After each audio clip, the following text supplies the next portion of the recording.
इलाह का अर्थ है नहीं, इलाह का अर्थ होता है, इल्लल्लाह का अर्थ होता है परब्रह्म। इस प्रकार कलमा का अर्थ होता है परब्रह्म के अतिरिक्त अन्य कोई उपास्य नहीं है। इस प्रकार हिंदू एवं कतेब धर्म ग्रंथों में एकेश्वरवाद का ही सिद्धांत है। यह तो बहुत ही उत्तम बात है धामधनी। इसका तात्पर्य कतः परंपरा में ब्रह्म ज्ञान की और भी बहुत सी बातें हो सकती हैं। हाँ लालदास जी, इस्लामिक धर्म ग्रंथों में भी हमारे निज घर परम धाम और ब्रह्मात्माओं के संकेत अवश्य होंगे। सभी धर्मावलंबियों के बीच आपसी मतभेद का मुख्य कारण भाषा, वेशभूषा, रीति रिवाजों की भिन्नता एवं सार्वभौम सोच का अभाव है। प्राणनाथ जी, ऐसी स्थिति में अब हमें क्या करना चाहिए?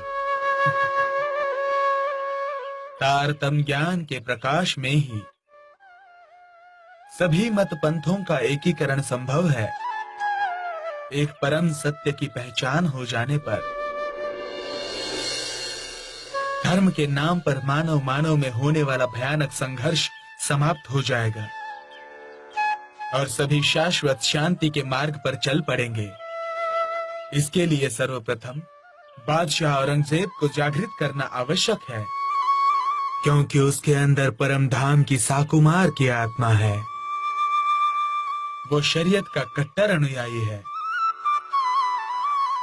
और सारे देश को इसकी छत्र छाया में लाना चाहता है। अतः अब हम शीघ्र अतिशीघ्र ही दिल्ली के लिए प्रस्थान करेंगे।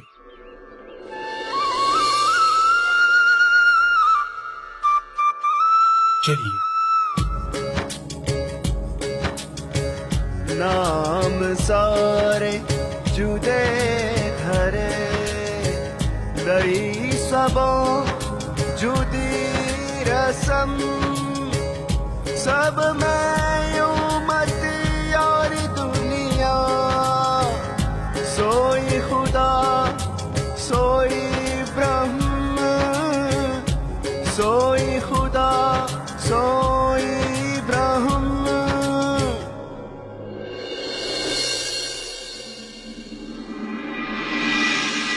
जिस प्रकार एक ही सूर्य सारे जगत को प्रकाशित करता है, चंद्रमा की शीतल एवं सुहानी चांदनी सबके लिए समान होती है। शीतल, मंद और सुगंधित हवा के झोंके सबको समान रूप से आनंदित करते हैं।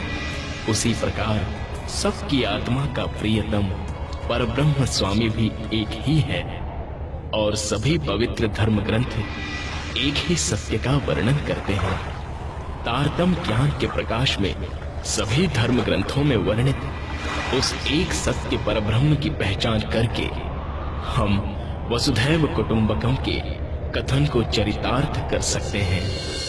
इस प्रकार श्री मिहिरराज जी के अंदर पूर्ण ब्रह्म की 5 दिव्य शक्तियां, श्री राज जी का जोश, श्यामा जी की आत्मा, तारतम्य ज्ञान, अक्षर की आत्मा और जागृत बुद्धि पूर्ण हो जाती है, जिससे उनकी आत्मा इंद्रावती को महामत की शोभा प्राप्त हो जाती है।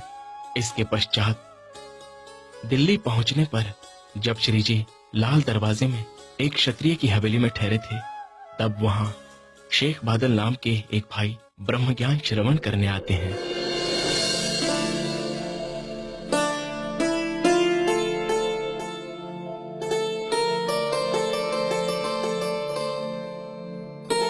प्यारे सुंदर साथ जी एवं धर्म प्रेमी सज्जनों, सभी धर्म ग्रंथों में एक ही परब्रह्म स्वामी की उपासना का निर्देश समाहित है। उसे ही परमेश्वर कहा गया है और उसे ही अल्लाह कहा गया है। ये सारा संसार एक खेल तमाशे के सिवा कुछ नहीं है। नासुत, मलकूत, जबरूत से आगे